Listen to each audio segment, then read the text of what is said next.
But she's always saying, WikiLeaks, it's Russia and Donald Trump. I have nothing to do with Russia, folks. They said maybe Donald Trump is involved in projects with the Russians. The answer is no, no. Well, over the past few weeks, Donald Trump has capitalized on those hacked emails from the Clinton campaign chairman, John Podesta's personal account. And, of course, there's been controversy surrounding all of this, and it's been injected into the 2016 race. U.S. officials say they do believe Russia is responsible and behind those. And now there's this new report that shows other countries may be hacking back at Vladimir Putin. Joining us now to talk about all of this is New York Congressman Steve Israel. He recently wrote a piece for CNN warning in the media of what he calls the weaponization of the hacked emails. Congressman, thanks so much for being here. Good morning. Thanks for having me on. What do you mean that the emails have become weaponized?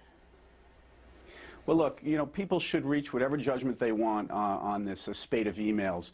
But I believe, good, bad, or indifferent, but I believe those judgments should be informed by certain facts. We now know, through the Department of Homeland Security, our own intelligence experts, and private cybersecurity firms, that Russia has hacked into our systems, that Russia has dumped these emails.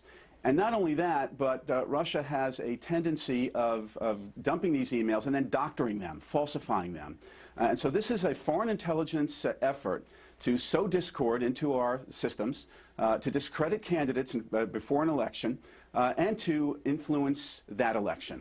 So are you saying, Congressman, that everything that we've seen on these emails you don't trust the veracity of? You don't think that we're getting the real story about the Clinton Foundation or Doug Band or the complications between fundraising, all of that stuff? Because that stuff is substantial and it is worth talking about. Well, I'm not sure that some of that is worth talking about. I mean, intemperate emails, gossipy stuff, salacious stuff, I'm not sure that has a bearing on who the next president should be, Hillary Clinton or Donald Trump. But even if you believe that, I think it's important for voters to have that judgment informed by the fact that this is a foreign intelligence operation being run against the United States of America. So all of those emails, whether you agree with them or not, whether they affect your vote or not, all of them should come with a cautionary asterisk. Russia has done this in Georgia. They've done it in Estonia. They've done it in Ukraine. They've done it in Netherlands. They not only release these documents, but they doctor these documents. This is part of the Russian playbook, and I think voters should be advised of that. So today, this morning, you are 100% certain that Russia is behind this? Not only am I 100% certain, but the President of the United States has said that Russia is behind this.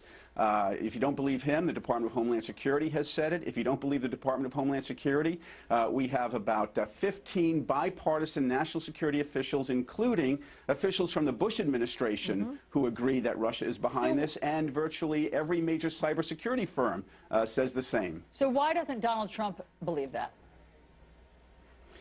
Well, because Donald Trump is the beneficiary of this foreign intelligence operation. Let's be clear. Putin is behind this. He's doing this in order to influence this election. Donald Trump is the beneficiary of this foreign intelligence operation. Why would he condemn it or criticize it? In fact, he's been aiding and abetting it. Russia has denied, by the way, being a part of this hack. They say that they are amused that we're elevating them to this level, that they could possibly sow chaos in our presidential election. But if you're right, and if all of those intelligence and investigative agencies are right, and Russia did do this, why do they want Donald Trump to win? Well, because they believe he will be pliable. I mean, Donald Trump has effectively endorsed Vladimir Putin. Vladimir Putin has talked about his admiration for Donald Trump.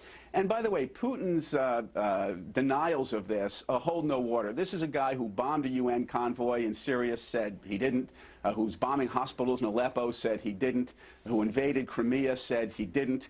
So his denials don't really have much credibility. They're about as credible as many of these hacked emails that he's doctoring. Congressman Steve Israel, people can go to CNN.com to read your op-ed on why you think this is such an important issue in this campaign. Thanks so much for sharing it with us.